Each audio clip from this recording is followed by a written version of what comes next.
Bonjour, mon nom est Sophie Dorval et je vous souhaite la bienvenue à Tour de Ville. Cette semaine à l'émission, on poursuit avec nos capsules sur la participation citoyenne dans la MRC du Granit, notre rencontre avec Marie Saint-Jean, une entrevue avec Peter McLeod et les nouvelles du sport avec Yann Boulanger.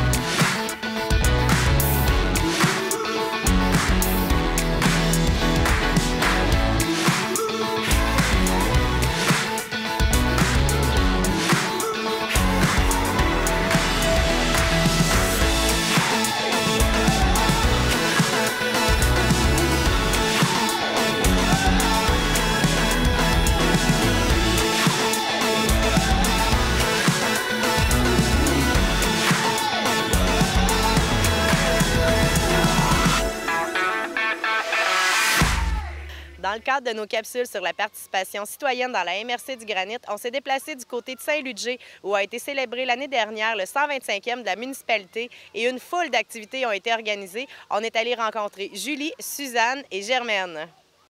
Le 125e de Saint-Ludger, ça a commencé l'été dernier. Parlez-moi un peu du comité, qui s'est retrouvé là-dedans, qu'est-ce qu'on y a fait?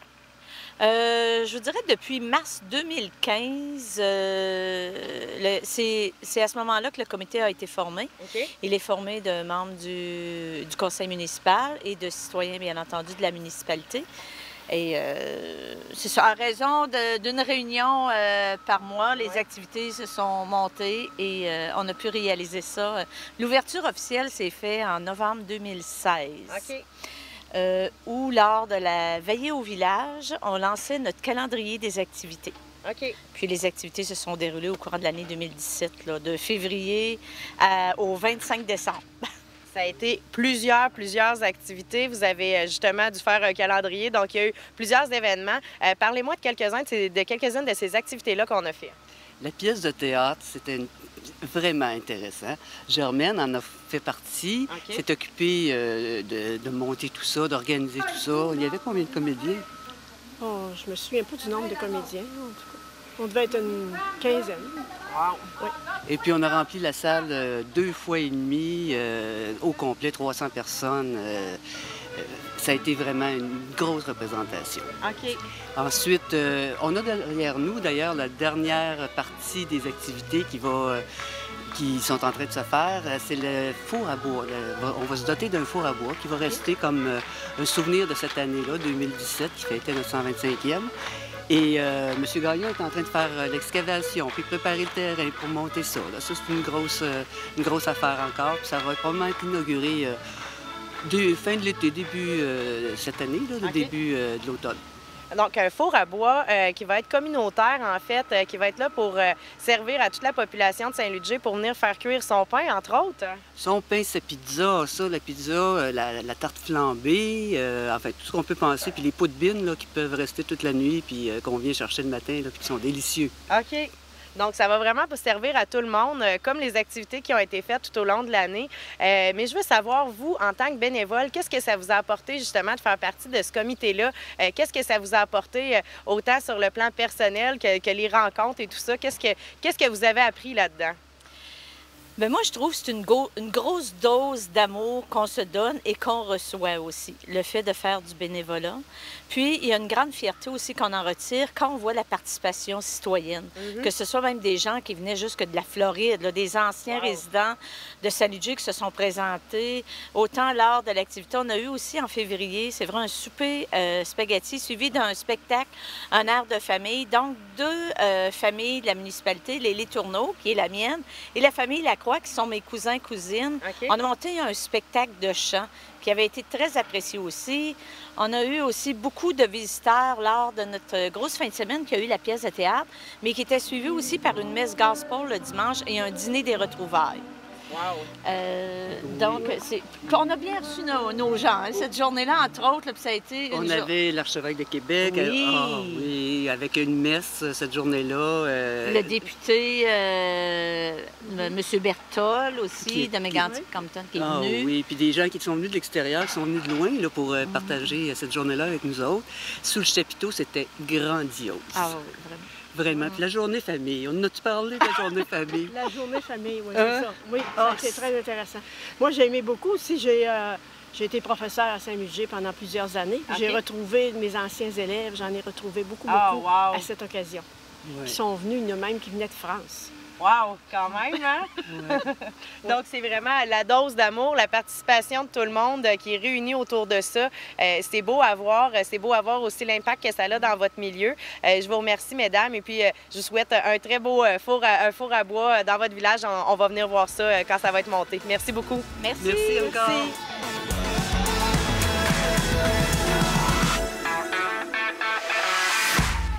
Ça bouge à Lambton, les jeunes sont impliqués. On est allé rencontrer le comité jeunesse de la municipalité de Lambton. Premièrement, Jessica, est-ce que tu peux m'expliquer pourquoi à Lambton on a décidé d'inclure les jeunes dans les décisions? On a décidé de faire un comité jeunesse, leur laisser cette place-là.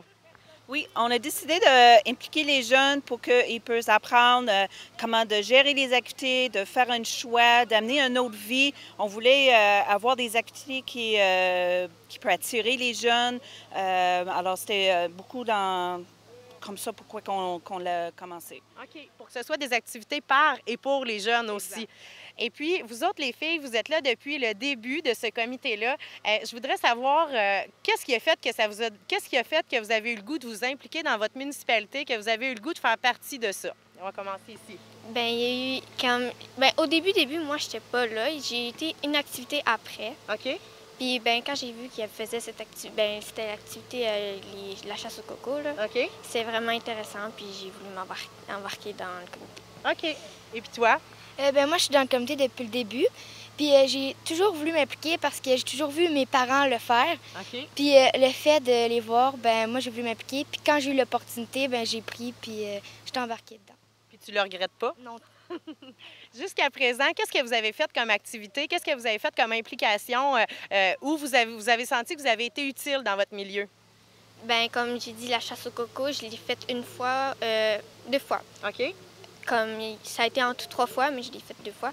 Il y a eu aussi l'Halloween, on a fait comme on voit des films, puis un peu. On aide aussi avec les autres comités de Lambton pour faire des activités. Admettons, à Noël, on avait fait une activité, genre, c'était comme tout le monde ensemble, puis c'était pour toute la Lambton. OK. De ton côté, Anne-Sara, quelles sont les activités que tu as participé, lesquelles s'en viennent? Qu'est-ce que tu as aimé faire, là? Dans le fond, durant la semaine de relâche, on a fait une activité pour un peu les plus vieux. On est allé à Québec, à Ice-Saute et laser tag. OK. Puis les prochaines activités qui s'en viennent, on aimerait ça peut-être faire un film extérieur ou des choses comme ça. OK. Donc, vous avez déjà des idées pour ce qui s'en vient. Vous avez déjà la volonté de participer. C'est très beau. Et puis, vous êtes avec d'autres jeunes dans ce comité-là aussi. Combien il y a de personnes environ? Est-ce que vous le savez? On est peut-être une vingtaine. Quand même, il y a du monde. Je vous souhaite en fait que ça continue. Je vous dis bravo pour tout ce que vous faites, pour votre implication. C'est en fait un modèle aussi pour les autres jeunes dans votre coin et puis un gage aussi pour les adultes de votre milieu que ça va continuer cette implication-là. Bravo!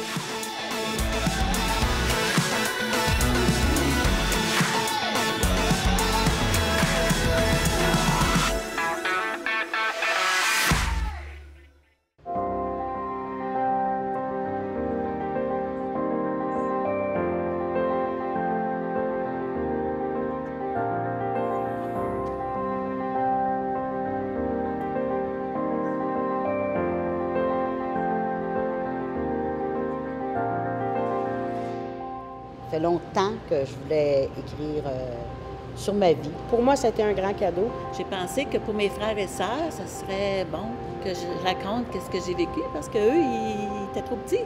Exprimer vraiment ce que c'est pour moi ma version ou ma perception de ma vie. Laisser un héritage, dans le fond.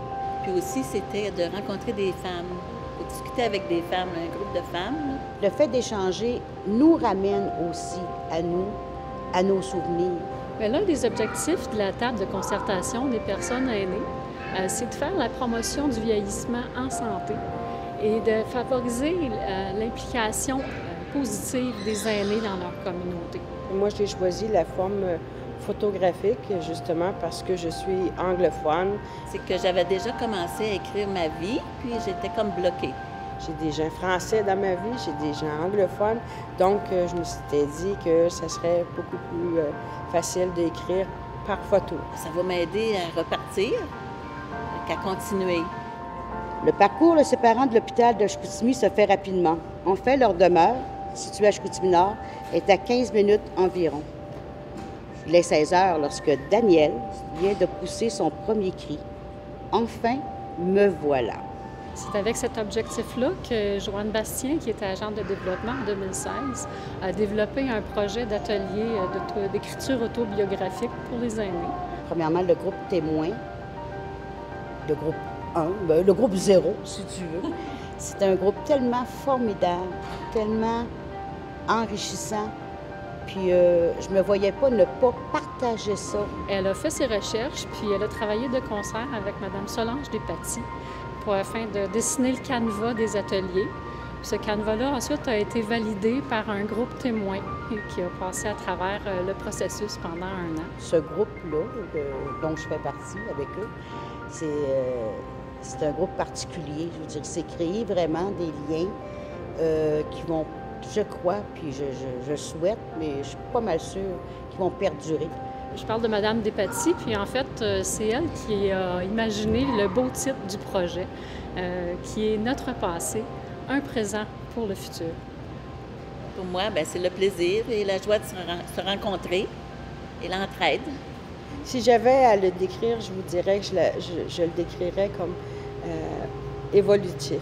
Moi, je dirais enrichissement, autant personnel que vis-à-vis des autres.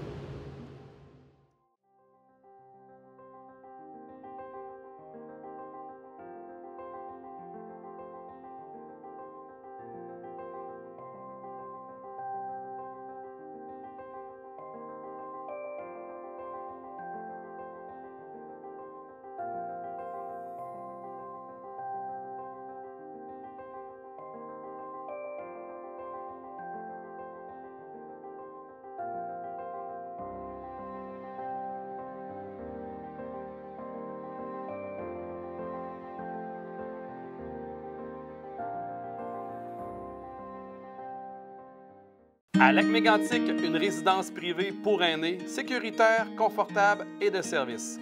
Éden sur le lac. Une place de choix pour partager des moments de qualité pour votre retraite. Un endroit qui saura vous charmer. Un centre à proximité des services. Un service de sécurité 24 heures sur 24.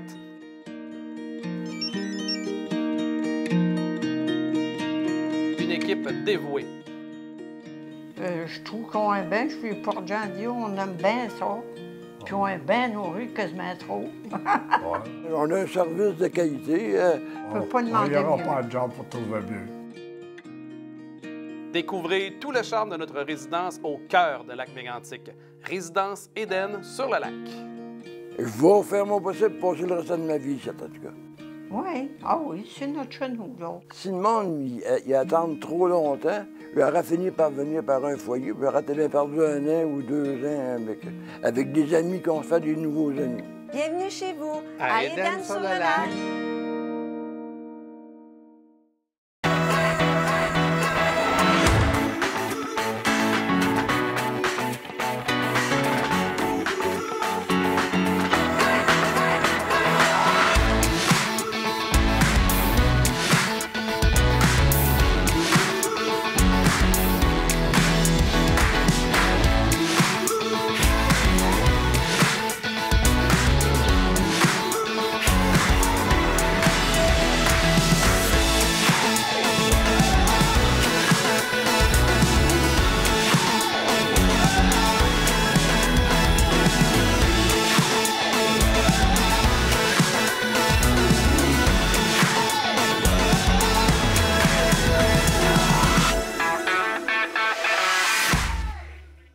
On s'est déplacé pour aller rencontrer Mme Marie Saint-Jean qui nous parle d'un projet d'écriture pour les aînés. Ce matin, on jase en fait du projet Notre passé, un présent pour le futur, qui est en fait un projet qui est là depuis quelques années. Parle-moi un peu de ça. Comment ça a commencé, ce projet-là? C'est un projet qui a été imaginé par la regrettée Joanne Bastien, qui nous a quittés l'année dernière. Elle a eu l'idée, elle a développé le projet, elle a travaillé de concert avec Solange Despatie. C'est d'ailleurs Solange qui a trouvé le beau titre, un présent, Notre passé, un présent pour le futur. Et puis, Joanne a travaillé fort, elle est allée chercher une subvention avec le ministère de la Famille, le programme Québec Amis des aînés.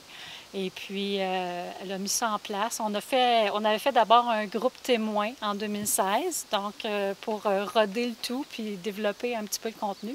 Puis là, suite à ça, on a démarré en septembre dernier, septembre 2017. On a démarré 4 groupes qui ont suivi les ateliers, puis ça se poursuit encore cette année. Ces ateliers-là ont pour but, à la base, de transmettre, en fait, l'information que peuvent avoir tous nos grands-parents, en fait, les aînés dans notre région, qui peuvent justement mettre ça par écrit, mais pas juste par écrit. À quoi ça ressemble, ces ateliers-là? Qu'est-ce qu'on est là au départ? Qu'est-ce qu'on a comme besoin? Et au final, qu'est-ce que ça nous donne? Bien, c'est ça, c'est qu'on ne veut pas que les gens aient peur en disant que c'est un atelier d'écriture. Si on avait appelé ça l'atelier de documentation, c'était pas très vendeur. Mais il y a bien des façons de documenter sa vie. Les gens peuvent le faire, oui, par l'écrit, mais ça pourrait être fait par des enregistrements audio, des enregistrements vidéo. On pourrait simplement rassembler toutes nos photos de famille, faire un beau montage, puis écrire un petit mot en dessous de chaque photo. Il y a 1000 façons de le faire. Fait que c'est vraiment ce qu'on donne dans les ateliers, c'est ça. On leur donne les outils puis une structure surtout pour rassembler leur documentation, puis comment qu'il y ait une suite logique dans les choses. Mais c'est pas nécessairement, il ne faut pas que les gens aient peur du mot écriture. C'est pas le vrai but de l'exercice. Ça en fait partie, mais c'est pas obligatoire. C'est vraiment de documenter, tout simplement, là. Exactement, exactement. C'est que les personnes aînées, les inciter à faire revivre leur passé par la documentation de leur histoire, puis être capable de léguer ça, dans le fond, aux générations futures. OK. Ça semble être un gros projet, des fois, avant de commencer tout ça, mais l'investissement en temps, en atelier, n'est pas si important, c'est pas si prenant en temps, dire qu'on a une réunion à toutes les semaines, là. Non, exactement. On forme, premièrement, c'est des petits groupes, hein? C'est des groupes maximum de 8 personnes. On forme le groupe, on essaie d'être dans la municipalité où les gens s'inscrivent ou une municipalité à côté, donc ça se passe pas seulement à Lac-Mégantic, c'est partout dans la MRC. Puis c'est 14 ateliers, mais ils sont donnés selon les groupes. Ce sont les groupes eux-mêmes qui décident si ça va être une fréquence aux 2 semaines ou aux 3 semaines. Puis la durée de chaque atelier est environ 2h30 avec une petite pause dans ce 2h30-là. Fait que dans le fond, le gros du travail se fait à l'extérieur des ateliers. Fait que c'est la personne en tant qu'individu qui décide le temps puis l'effort qu'elle y met. Qu'elle consacre, puis que ce soit maintenant ou peut-être pour plus tard. L'idée, c'est d'amener les gens à cette réflexion-là, puis à commencer leur travail, mais il n'y a pas d'obligation ou d'objectif bien précis à atteindre. Il n'y a pas de contrainte de devoir. Il n'y a pas de travail à remettre à la fin. Non, exactement. C'est très convivial. C'est quelque chose qu'on fait pour nous, pour notre famille, pour nos proches, justement, pour laisser une trace. Si on veut s'inscrire, si on veut avoir plus d'informations, les sessions ne débutent pas tout de suite. Là, on a encore le temps d'y penser puis de communiquer avec vous autres. Oui, exactement. On prend les inscriptions jusqu'à la fin juillet. Alors, on a encore quelques mois. On a fait des séances d'information cette semaine, mais je vais continuer d'en faire. Si les gens veulent en avoir d'autres, qui veulent former un petit groupe, je peux me déplacer et aller faire de nouvelles séances d'information. Et les gens peuvent me contacter directement, soit par courriel, téléphone, Facebook, pour s'inscrire aussi ou juste pour avoir de l'information. Alors, ça se déroule comme ça là, tout au long de l'été. Et puis, en terminant, les personnes que vous avez vues participer à ces ateliers-là, qu'est-ce que vous avez vu comme impact chez elles? Qu'est-ce qu'elles ont vécu, qu'elles vous ont dit qu'elles ont vécu? Ce qui ressort des ateliers, c'est le partage. C'est beaucoup du partage. On partage nos mémoires, nos souvenirs. En écoutant ça ravive les nôtres et puis c'est vraiment un bel échange. Vu qu'on forme des petits groupes, il se crée une synergie, puis vraiment comme des mini-clubs, les gens apprennent à se connaître, puis ils veulent même se revoir par après. Fait qu'il sort tellement de belles choses. Il y a des gens qui renouent contact avec des gens de la famille, peut-être qui avaient perdu de vue parce qu'ils cherchent de l'information. Alors, ils vont contacter ces gens-là, puis il y a des liens qui se recréent. Il y a toutes sortes vraiment de belles retombées. C'est très intéressant. Bien, je te remercie beaucoup. J'invite les gens à communiquer avec toi pour pouvoir s'inscrire à participer à ces ateliers-là, pouvoir laisser justement une trace de leur passage ici. Merci. Merci beaucoup.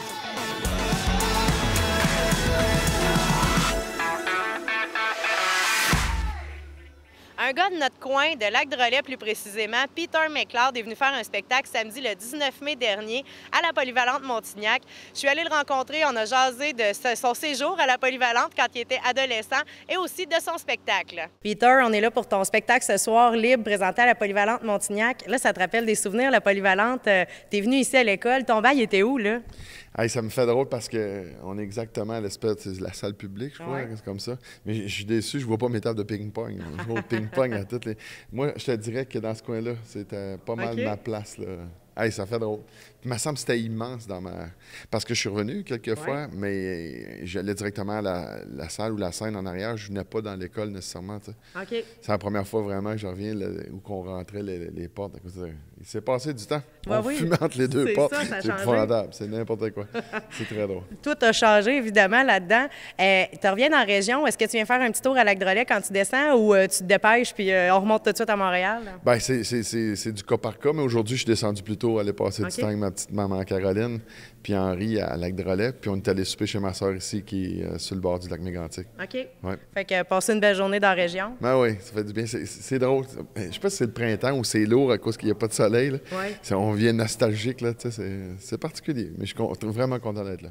Est-ce que tu prends le temps tout le temps? Il y a une chose quand tu descends qu'il faut absolument que tu ailles faire ou manger une poutine chez Tibi ou quelque chose du genre? Bien, à Lac-Drolet, en bas, là, on a la fameuse source en bas du village qu'il faut que prendre une petite gorgée d'eau là puis aller faire un coucou au cimetière, un petit bonjour à mon père. D'habitude, c'est d'un classique là, quand je descends dans le coin. Les things to do, là, les choses à faire en arrêtant. Ton spectacle ce soir, le spectacle Libre, à quoi les gens ici de la région qui vont venir voir le spectacle peuvent s'attendre? J'espère que ça t'en arrive un peu.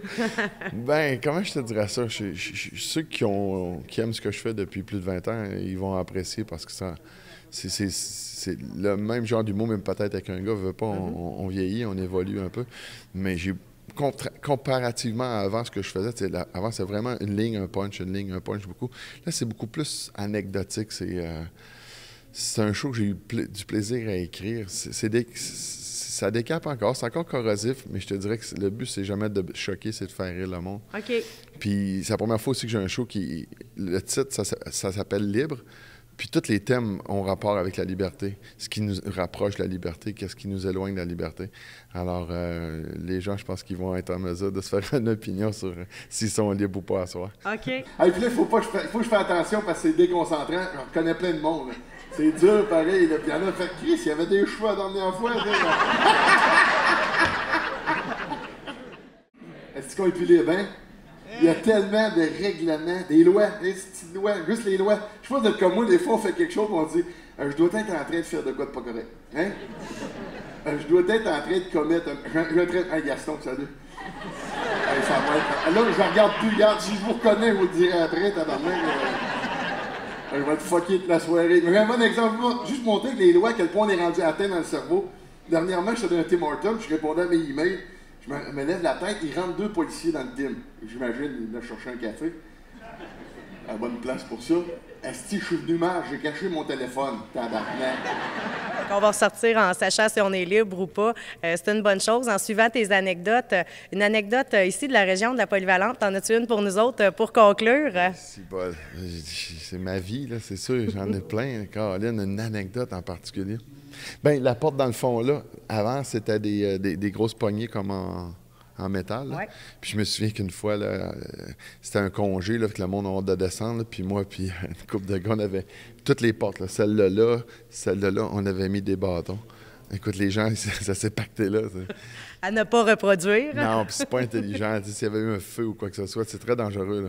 Mais que t'es jeune, t'es insouciant. Mais là, je t'ai raconté ça sur le fly comme ça. Mais écoute, j'ai tellement de souvenirs de ici. Dans la porte-là, j'ai failli perdre un œil. OK. Oui, il y a 2 gars qui s'écœuraient, puis il y en a un qui a tiré une balle de neige à l'autre. C'est même pas moi qui visais en plus, puis c'est moi que j'ai eu dans l'œil.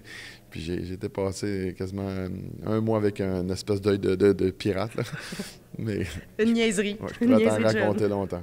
J'en ai entendu quelques-unes par des amis aux alentours. J'imagine qu'on peut pas y raconter ça. Non, c'est ça. On va y garder pour hors d'onde. Je te remercie beaucoup, Peter. Je te souhaite une bonne soirée ici à Lac-Mégantic et puis un bon spectacle. Merci. Très apprécié. Longue vie. Merci.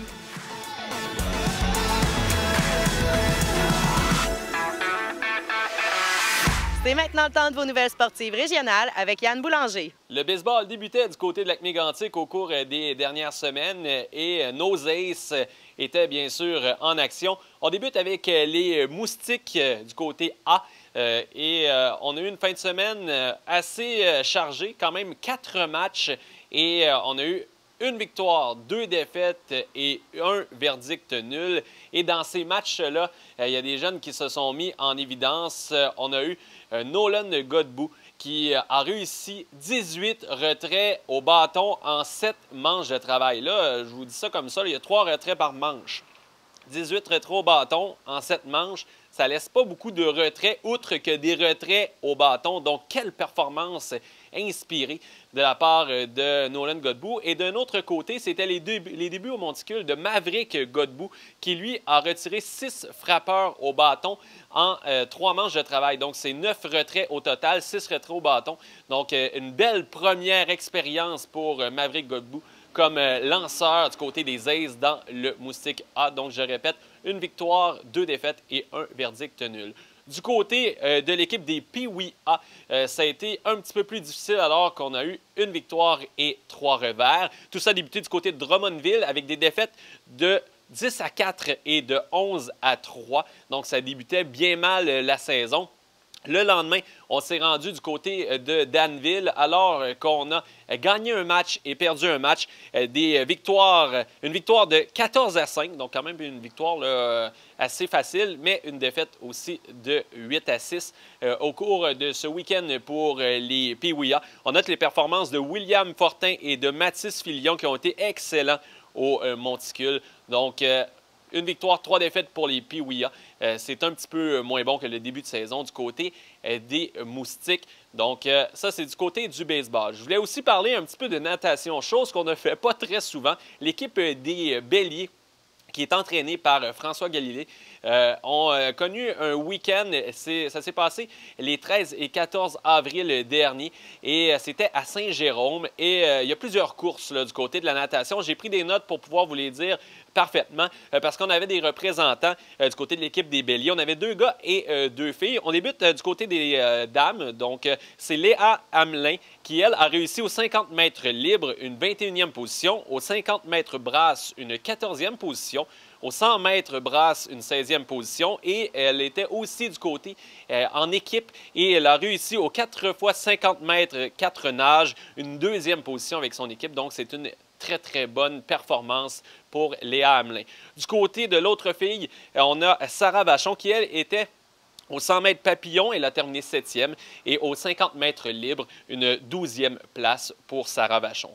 On parle maintenant des garçons, alors qu'on avait Émile Tremblay-Girard. Il était dans quand même plusieurs courses, on parle de 3. Donc, aux 50 mètres brasse, 16e position, aux 100 mètres brasse, 17e position et aux 50 mètres libres, une 26e place. Et Thomas Nadeau, le dernier garçon en lice pour la natation, on a eu droit aux 50 mètres brasse, une 17e position, aux 100 mètres brasse, une 15e position et aux 50 mètres libres, une 24e place. Donc, d'excellents résultats pour nos porte-couleurs du côté de Saint-Jérôme. C'était les 13 et 14 avril dernier. Et on espère d'autres bonnes performances parce qu'il faut le dire, on débute un petit peu du côté de la natation. Donc, je pense que plus que les années vont avancer et meilleurs les résultats vont être du côté de la natation.